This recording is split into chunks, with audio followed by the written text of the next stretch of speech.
The year is 1943. The place, the unforgiving, sun-baked landscape of Tunisia. For 2 years, the legendary Afrika Korps, under the brilliant leadership of Field Marshal Rommel, had carved a fearsome reputation across North Africa. They had outmaneuvered, outfought, and outsmarted their British adversaries, pushing them back to the gates of Egypt. Their panzers, often outnumbered, were marvels of German engineering and tactical prowess. Rommel himself, the Desert Fox, was a master of mobile warfare, his campaigns becoming textbooks for future generations. But, as February 1943 dawned, a chilling reality began to grip the Axis forces in North Africa, a reality far more potent and terrifying than any enemy division. It was the reality of the fuel gauge, the silent, unforgiving arbiter of their destiny. On February 20th, 1943, this harsh truth manifested itself in a moment of profound paradox at Kasserine Pass. Colonel Hans-Georg Hildebrandt, commander of the 21st Panzer Division, felt the familiar dread in the pit of his stomach. His command vehicle, like almost every other vehicle in his division, was running on fumes, its fuel gauge needle stubbornly clinging to empty.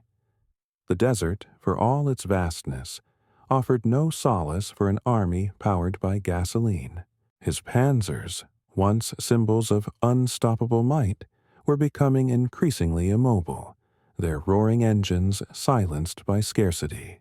As his vehicle crested a ridge, what lay before him made him lower his field glasses not once, but twice.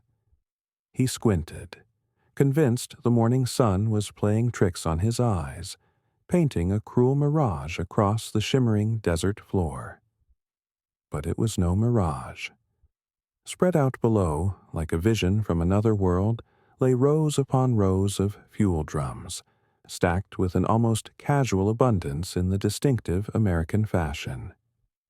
They glinted, a blinding treasure in the North African dawn.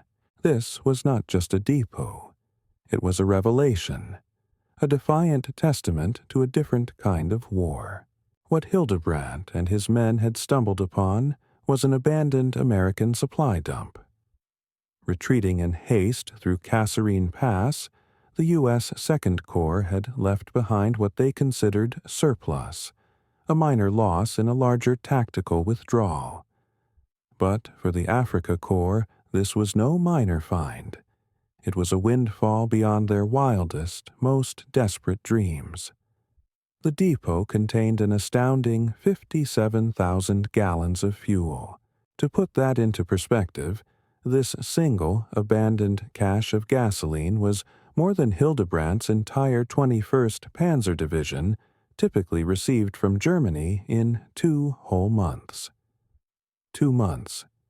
Major Friedrich von Mellenthin, the Afrika Korps intelligence officer, would later record in his memoirs, with a tone undoubtedly colored by the bitter irony, that they had found more petrol in one American dump than most German divisions had seen since the distant days of El Alamein. He noted, almost incredulously, that the Americans had fled, leaving behind enough fuel to operate their entire army for days. The initial reaction was, understandably, one of sheer elation. Troops, exhausted, hungry, and perpetually anxious about their next drop of fuel, fell upon the supplies with a desperation that spoke volumes of their deprivation. Vehicles that had been designated non-operational for days, their engines silent, their tracks gathering dust, suddenly roared to life. The immediate tactical impact was undeniable. For a fleeting moment, the weight of their logistical nightmare lifted. They could move. They could fight. They had fuel. But beneath the surface of this fleeting triumph, a colder, harder truth was beginning to crystallize. It was a truth that was more devastating, more soul-crushing than any battlefield defeat could ever be. What kind of enemy, Mellenthin mused, possesses such incomprehensible abundance that they can simply afford to abandon it. This wasn't merely a tactical victory. It was a profound, almost existential moment of understanding. Kasserine Pass revealed a stark, mathematical reality. The Americans possessed material wealth so vast that their abandoned supplies exceeded what the German Wehrmacht could even manage to deliver across the treacherous Mediterranean. The 10th and Kanu 1st Panzer Divisions had just achieved what was, by all accounts, Germany's greatest tactical victory against American forces in North Africa. They had captured materials that temporarily transformed their operational capacity, breathing new life into a struggling campaign. Yet, embedded within that very triumph lay the undeniable mathematical proof of inevitable defeat. The equations of modern warfare, the Germans were discovering, were no longer being written in tactical brilliance or personal courage, but in the brutal arithmetic of fuel consumption versus fuel delivered. And those numbers, silently tallied in the vast emptiness of the desert, told a story that no amount of German battlefield excellence, no amount of Rommel's genius, could possibly overcome. To truly grasp the seismic impact of Kasserine Pass, we must first delve into the logistical quagmire that had already begun to strangle the Afrika Korps. By February 1943, Rommel's forces were operating under conditions that would have broken lesser armies. They had indeed mastered desert warfare through 2 years of relentless campaigns that had cemented their legend. Under Rommel's aggressive, innovative leadership, they had driven the British back to Egypt, earning even the grudging respect of their nemesis, General Montgomery. North Africa had become a showcase of German tactical superiority, a theater where their combined arms doctrine shone brightly. Yet, with every victory, with every audacious advance, came an increasingly desperate and complex calculation: the fuel required versus the fuel available. This wasn't just a concern, it was an obsession, a constant gnawing anxiety that permeated every level of command. Wehrmacht logistics records from late 1942 paint an unforgiving picture of the unfolding crisis. The German and Italian forces in North Africa, numbering around 65,000 men, required approximately 32,050 tons of supplies monthly simply to maintain operations. Fuel alone accounted for a staggering 17,500 tons, consuming 54% of all requirements. This massive demand for fuel was a foundational vulnerability. The lifeline for the Afrika Korps stretched across the Mediterranean, a sea route fraught with peril. Malta, the strategically vital British island fortress, was a thorn in the Axis's side, bristling with aircraft and submarines. By early 1943, these Malta-based Allied assets were sinking an astonishing 60 to 70% of all Axis supply ships attempting the crossing. Imagine the psychological toll.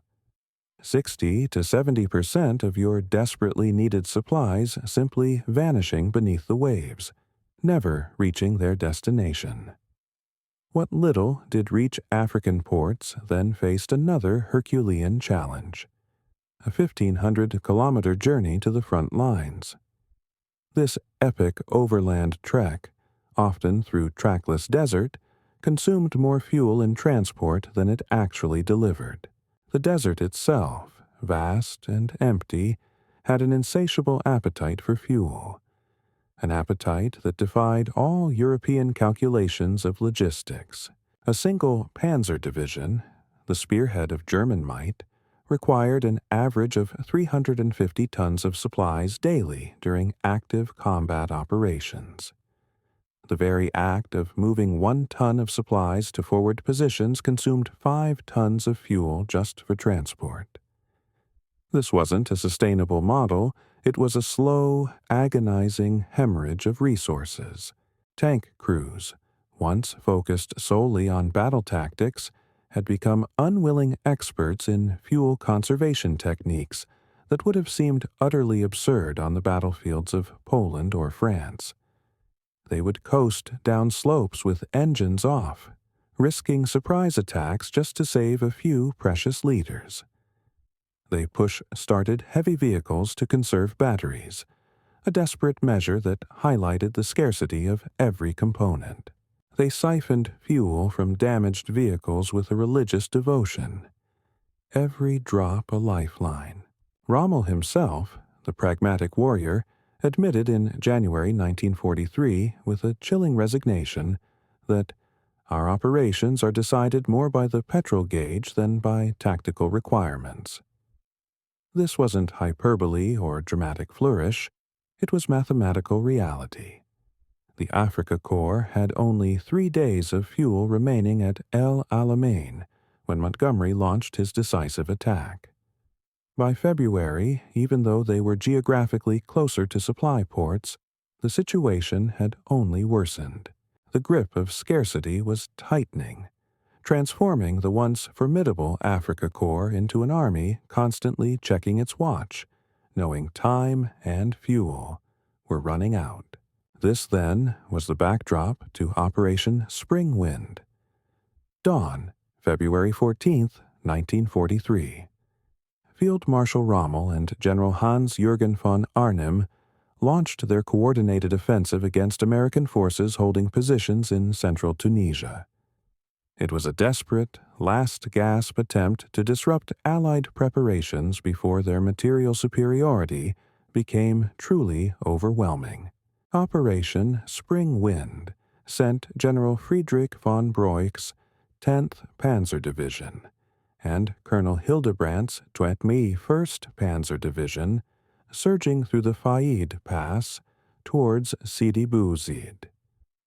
This represented the Afrika Korps' last concentrated armor assault in North Africa. The attack achieved complete tactical surprise. More than 100 German tanks and assault guns, supported by battle-hardened mechanized infantry, smashed into positions held by the untested U.S. 1st Armored Division's Combat Command A. The American forces, deployed in isolated positions across hilltops, were unable to provide mutual support, a fatal flaw in their defensive strategy. Their M3 Grant and Lee tanks, with their notoriously high silhouettes and hull-mounted main guns, proved catastrophically vulnerable to German combined arms tactics, honed and perfected over 3 years of brutal warfare.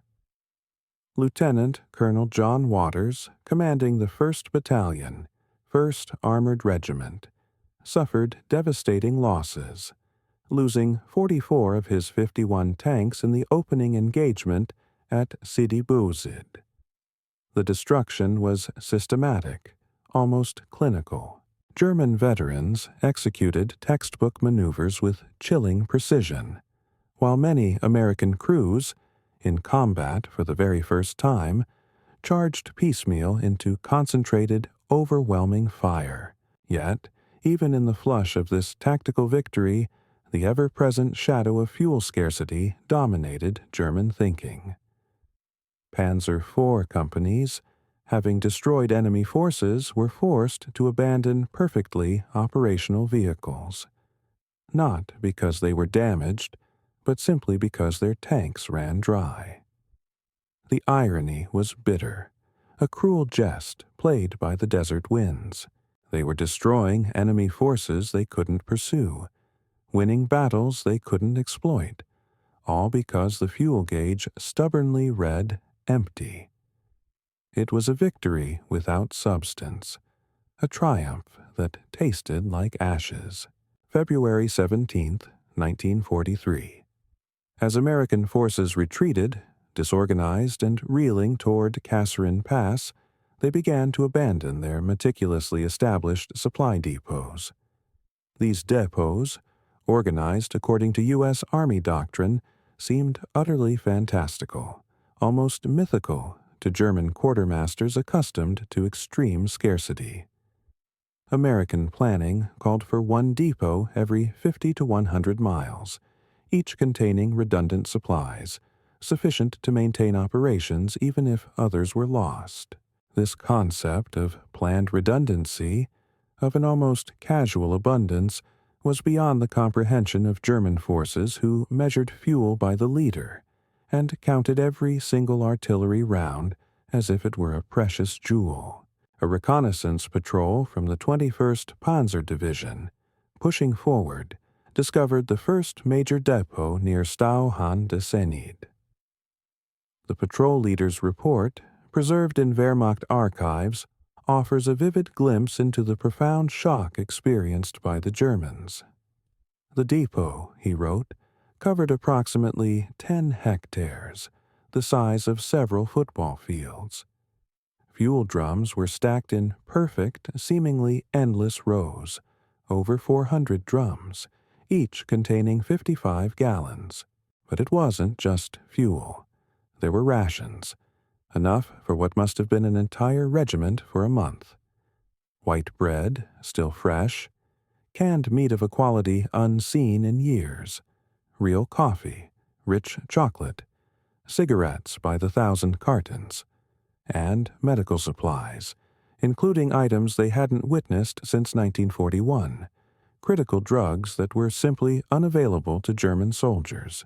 German troops who had subsisted for months, even years, on Italian hardtack, a notoriously unappetizing cracker, and ersatz coffee made from acorns or roasted grain, fell upon the American rations with the desperation of starving men. The chocolate alone, a luxury long forgotten, exceeded what German civilians received in monthly rations back home. The psychological impact of this immediate, tangible contrast was immense. It wasn't just food. It was a glimpse into a world of comfort and abundance that seemed utterly alien to their experience. But, as dramatic as the food and medical supplies were, it was the fuel that mattered most. Within hours of the discovery, vehicles previously designated as non-operational due to empty tanks were suddenly mobile again. The immediate effect was exhilarating. The Afrika Korps could push on, their panzers fueled by the very enemy they had just defeated. February 19th to 20th, 1943. As German forces continued their advance through the 2-mile-wide Kasserine Pass, they overran the main American supply infrastructure supporting the U.S. II Corps operations.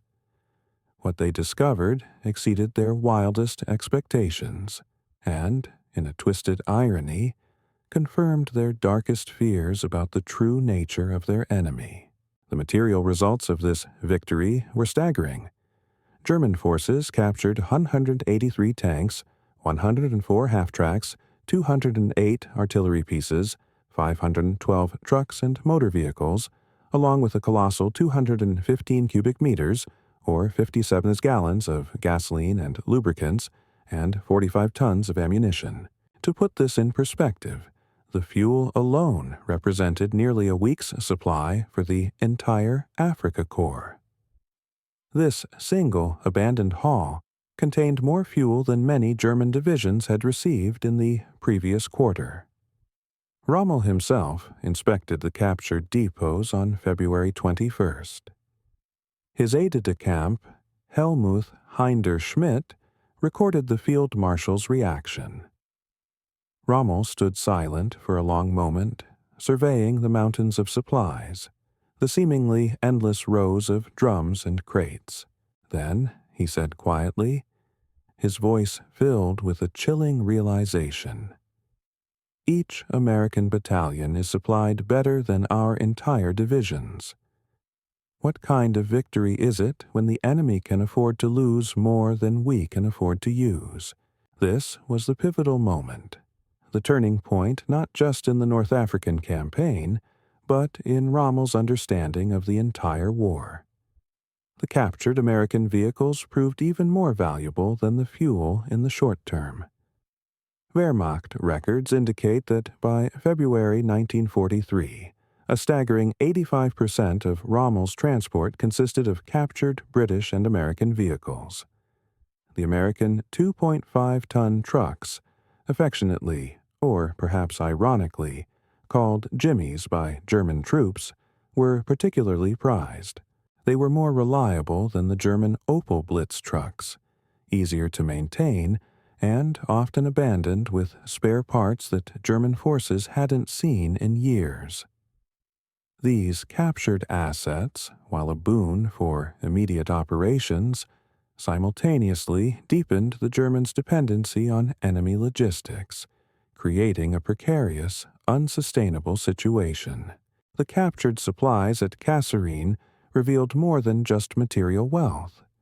They exposed fundamentally different approaches to warfare, a chasm in military doctrine that would prove insurmountable. American military doctrine, as Germans discovered through captured field manuals, assumed massive oversupply as an insurance policy. Where German divisions typically operated on around 200 tons of supplies daily, American divisions were allocated 700 tons. This wasn't merely a difference in quantity. It reflected an entirely different conception of war itself, born from vastly different industrial and economic realities. Further shock came from the interrogation of captured Americans. Captain William Baker of the 1st Armored Division claimed his battalion normally received 100% of requested supplies, plus a 25% reserve margin. When skeptical German intelligence officers suggested this was blatant propaganda, Baker reportedly laughed, explaining that this was considered the minimum acceptable level. Captured requisition forms, meticulously analyzed by German intelligence, confirmed allocations that often exceeded entire German monthly deliveries for similar units. General Friedrich von Broich, commanding the 10th Panzer Division, articulated this profound cultural and strategic disconnect in his after-action report. The enemy operates on principles foreign to our experience. They assume waste, plan for excess, and consider redundancy essential. This is not an army in the European sense. It is an industrial process that happens to involve combat. This was the core revelation. German strategists, shaped by decades of European warfare, focused on operational art, efficiency, and economy of force, suddenly faced an adversary whose strategy was built on an endless, seemingly wasteful torrent of material. The German success at Kasserine created a profound paradox, one that even junior officers recognized with a chilling clarity. The captured supplies temporarily resolved immediate shortages, enabling operations that would have otherwise been impossible. Yet, the sheer, mind-boggling abundance of these supplies simultaneously revealed the mathematical impossibility of ultimate German victory. The psychological impact on German troops was immense and profoundly demoralizing. They discovered medical supplies, including penicillin, a miracle drug that was unavailable even in the most advanced German military hospitals. They found chocolate and real coffee as standard rations, while their families back home in Germany subsisted on turnips and bitter ersatz substitutes. But perhaps most demoralizing were the captured documents that showed these materials would be replaced within weeks. Shipping manifests indicated that this massive depot was merely one of dozens of similar logistical hubs. A junior officer of the 10th Panzer Division, in a letter home that miraculously survived in family archives, captured the despair perfectly. We feast on American rations while our families starve. We burn American fuel while our homeland suffers shortages. We have won a battle by capturing what our enemies throw away. This is not victory. It is scavenging. This was not the pride of conquest. It was the shame of beggars. Field Marshal Rommel, initially dismissive of American forces, calling them poorly trained and equipped with inferior doctrine, underwent a complete transformation in his assessment after Kasserine. After seeing their material resources with his own eyes, he recognized with brutal clarity that tactical skill, no matter how brilliant, mattered less than sheer industrial capacity. In his February 22nd report to OKW, Oberkommando der Wehrmacht, partially quoted in post-war histories, Rommel wrote, "The Americans are militarily inexperienced, but materially overwhelming. They learn from mistakes we cannot afford to make. Time favors them absolutely. Each day they grow stronger while we grow weaker, regardless of tactical outcomes." His final assessment, delivered with prophetic foresight, cut to the very heart of the matter. We can win battles, but not the war. The Americans bring to the battlefield not superior tactics, but superior arithmetic. They win through multiplication of supplies, equipment, and attempts. We are fighting the entire industrial output of America. This wasn't a lament about tactical shortcomings. It was a stark, almost philosophical admission of defeat in the face of an insurmountable industrial juggernaut. Rommel, the master tactician, had confronted the ultimate strategist, the American factory floor. Following Kasserine, the Afrika Korps operated increasingly on captured supplies. This dependency, born out of necessity, created an operational death spiral. Every advance, every movement required capturing enemy supplies, transforming tactical planning into desperate scavenging expeditions. They were no longer an army of conquest. They were an army of desperate foragers, chasing after the scraps of their wealthier opponent. By March 1943, Wehrmacht records showed increasingly bizarre equipment mixtures. German crews operating captured Sherman tanks, hastily marked with Wehrmacht crosses. Artillery units firing American 105mm howitzers. Transport companies running entirely on captured vehicles. The proud Afrika Korps, once the elite of the Wehrmacht, had transformed into what one veteran later called a parasitic army, living off the enemy's excess. This dependency reached absurd levels. German workshops, starved of parts and tools, began using American tools and cannibalizing captured vehicles for spare parts. Medical units, desperate for supplies, relied entirely on captured American provisions. Even staff vehicles, those symbols of command and control, ran on American fuel, as meager German allocations were prioritized for combat vehicles that, ironically, increasingly didn't exist or were immobilized. The captured documents at Kasserine provided German intelligence with their first accurate assessment of American production capabilities. What they discovered defied comprehension and shattered any lingering illusions of German industrial superiority. A single captured report from the Detroit Tank Arsenal showed the production of 1,350 M4 Sherman tanks in January 1943 alone. This single month's output from one American factory exceeded total German tank production for the entire quarter. Even more devastating were the production trajectories. American output was increasing monthly, escalating with an almost terrifying momentum, while German production, hampered by strategic bombing, resource shortages, and an inefficient wartime economy, was already declining. The mathematics were simple, brutal, and merciless. America produced 4,000 aircraft monthly. Germany, 2,000.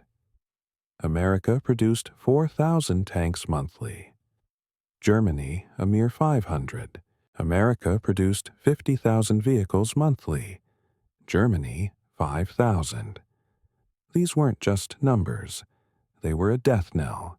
Major Hermann Kohl, an industrial engineer attached to the Afrika Korps, analyzed the captured documents and concluded in a report that was quickly suppressed, its implications too terrifying for the high command. We are not fighting an army. We are fighting an entire continent's industrial output. The outcome is determined by production statistics, not battlefield courage. His words echoed Rommel's, reinforcing the devastating truth. The traditional metrics of military success, courage, tactics, leadership, were being rendered obsolete by the sheer, overwhelming volume of American production. Beyond these cold, material mathematics lay human equations that were equally impossible to overcome. The Afrika Korps was losing irreplaceable veterans, soldiers forged in the fires of battle over years, while fresh American troops arrived with new training and seemingly unlimited equipment. Each destroyed German tank meant a highly trained crew lost, a loss that took years of dedicated training to replace. Each American loss, a tragic individual event, was statistically replaced within weeks. An intercepted American communication revealed they were shipping replacement crews to North Africa at a staggering rate of 5,000 monthly. The Afrika Korps, by painful contrast, hadn't received 5,000 replacements total since El Alamein. The mathematics of attrition were as merciless as those of supply, steadily eroding the German fighting spirit and draining its most precious resource, its experienced manpower. The variety of captured equipment, while offering temporary relief, eventually created a maintenance nightmare that accelerated German defeat. American vehicles required parts that German workshops couldn't manufacture, or for which they lacked the blueprints and raw materials. Captured tanks needed specialized tools that German crews didn't possess. The very abundance of captured equipment became a burden, a logistical millstone. Mechanical attrition, the wear and tear of continuous use without proper maintenance, destroyed more vehicles than combat. By April 1943, abandoned American vehicles, hastily pressed into German service, littered German positions, not destroyed in battle, but immobilized by a critical lack of maintenance and spare parts. The Afrika Korps had captured more than it could sustain, a profound and ironic metaphor for their entire North African campaign. Their victory was slowly but surely consuming itself. General Jürgen von Arnim, who assumed command in Tunisia after Rommel's departure due to illness, inherited an impossible situation.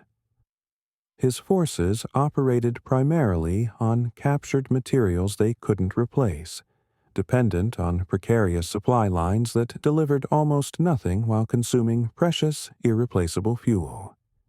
His chief of staff's assessment was blunt, stripped bare of any military euphemism. We are fighting with borrowed time and stolen supplies against an enemy with unlimited both. Mathematics, not tactics, determines the outcome. We can win every battle and still lose through arithmetic alone. This sentiment, echoed by officers throughout the Afrika Korps, captured the despair of fighting a war where the numbers were always stacked against you, where every tactical success was merely a momentary blip in an inexorable, losing equation. As German forces retreated into an ever-shrinking perimeter around Tunis and Bizerte, the dependency on captured supplies became absolute, almost grotesque. Units operated entirely on seized American materials, creating the surreal and deeply symbolic situation of the Wehrmacht fighting with American equipment against American forces. The final German staff estimate from April 1943 painted a picture of utterly impossible mathematics. They needed 7,500 tons of supplies monthly for their defensive operations. They were receiving less than 1,000 tons. American forces, by stark contrast, were receiving 15,000 tons daily. The ratio of supply superiority exceeded 450 to 1. This wasn't a fight. It was an industrial siege, a slow, methodical strangulation. On May 13, 1943, the Afrika Korps, along with all remaining Axis forces in North Africa, surrendered. Over 275,000 German and Italian troops became prisoners of war. They surrendered not to superior generals or braver soldiers, though the Allies certainly had both, but to the inexorable mathematics of industrial warfare. General Hans Kramer, the last commander of the Afrika Korps, stated simply, "We were defeated by superior material." But this understated the reality. They were defeated by a system that could afford to lose what Germany couldn't afford to win, that could waste what Germany couldn't acquire, that could replace in days what Germany couldn't produce in months. It was a defeat of numbers, of logistics, of industrial might. Decades later, surviving Afrika Korps veterans would gather for reunions, their conversations often drifting back to Kasserine Pass, reflecting on its profound and chilling meaning. Their testimonies, recorded by historians, provide the final, poignant assessment of what those captured supplies truly meant. Friedrich Schultz, who commanded a panzer company, said in 1985, "We thought we won at Kasserine because we captured the pass and the supplies. We actually lost because those supplies showed us the war was already over. When your greatest victory involves seizing what your enemy abandons, you are not winning. You are delaying defeat." His words resonate with the bitter taste of a hollow triumph. Wilhelm Hoffmann, a supply officer with the 21st Panzer Division, reflected in 1990. "The American fuel we captured meant everything tactically and nothing strategically. It enabled us to continue operations for a few more weeks, but it also showed that our enemies measured fuel in shiploads while we measured it in drums. We were fighting against infinity with finite resources." The scale of the disparity was unimaginable, a qualitative difference that transcended mere numbers. The true significance of Kasserine Pass lay not in the tactical maneuvers that historians still debate, but in the simple, brutal mathematics revealed by the captured supplies. Consider the raw numbers. German monthly fuel allocation, a meager 12,000 gallons when it actually arrived. American fuel captured at Kasserine, a staggering 57,000 gallons. And American monthly fuel shipments to North Africa, a mind-boggling 15 million gallons, the time for America to replace the Kasserine losses, a mere 2 weeks, the time for Germany to accumulate equivalent supplies. 6 months, assuming absolutely uninterrupted deliveries, a fantasy in the besieged Mediterranean. These numbers told a story that no amount of tactical brilliance, no depth of courage, could possibly overcome. The Afrika Korps achieved its greatest tactical victory at the precise moment it discovered strategic defeat was not just likely, but mathematically inevitable. For Americans, Kasserine Pass was a painful, humiliating lesson in combat readiness that, crucially, led to rapid improvement. It exposed flaws in leadership, training, and tactical coordination. Within weeks, the U.S. Army had reformed, bringing in new, aggressive commanders like George Patton and implementing hard-learned lessons about concentration of force and combined arms operations. They transformed defeat into an educational opportunity, emerging stronger and more effective.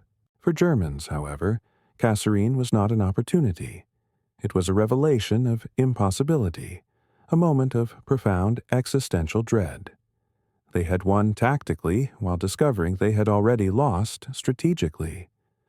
The supplies they captured, those 57,000 gallons of fuel, those 183 tanks, those mountains of food and ammunition, provided temporary relief while simultaneously proving that ultimate defeat was a mathematical certainty. Major Friedrich von Mellenthin, who served as intelligence officer throughout the campaign, articulated this ultimate truth in his post-war memoir, Panzer Battles. At Kasserine, we learned that the Americans could afford to lose a battle. We could not afford to win one. They replaced their losses in weeks. We couldn't replace our victories. This was not war as we understood it. It was industrial mathematics in uniform. His words underscore the profound shift that had occurred in warfare. The deeper truth revealed at Kasserine was that World War II had become a contest of industrial capacity rather than purely military skill. The Wehrmacht, shaped by European campaigns where operational art and a well-trained, highly motivated fighting force could often overcome material disadvantage, discovered in North Africa that industrial output determined outcomes far more than tactical brilliance. The captured American supplies indicated a production system operating on principles that German planners hadn't even imagined. Where Germany meticulously sought efficiency and economy, America pursued redundancy and built-in excess.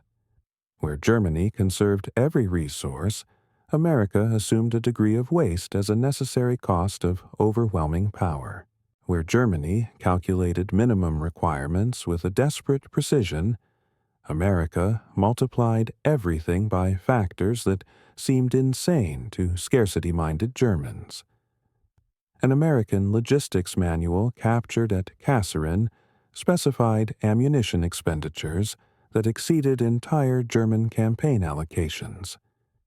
Artillery units were authorized to fire suppressive barrages, using more shells than German units received for targeted engagement. This sheer profligacy, this almost casual expenditure of resources, seemed criminal to German officers who hoarded every single round. The impact on German morale proved even more damaging than the material losses. Soldiers who had long believed in German technical superiority discovered American equipment that was not just abundant, but often demonstrably superior. The Sherman tank, initially mocked by German crews, proved more reliable and easier to maintain than their own Panthers. American radios worked better, providing clearer and more consistent communications than German equipment. And American rations, as we've already discussed, far surpassed anything German soldiers had eaten since before the war.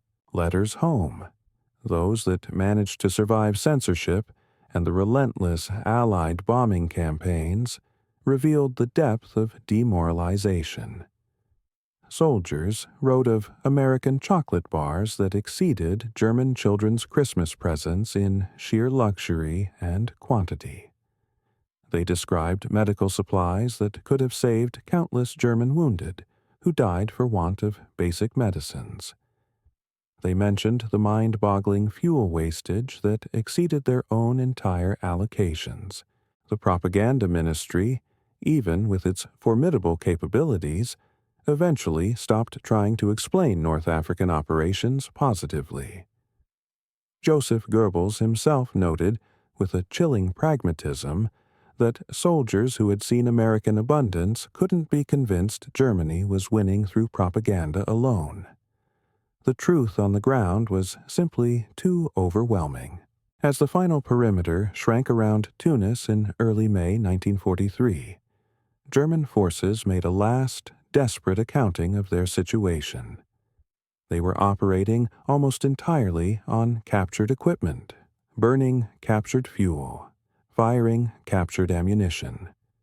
The Afrika Korps that had entered Africa as the Wehrmacht's elite fighting force had become completely dependent on enemy largesse. They were prisoners of their own victories. The surrender on May 13, 1943, was almost anticlimactic.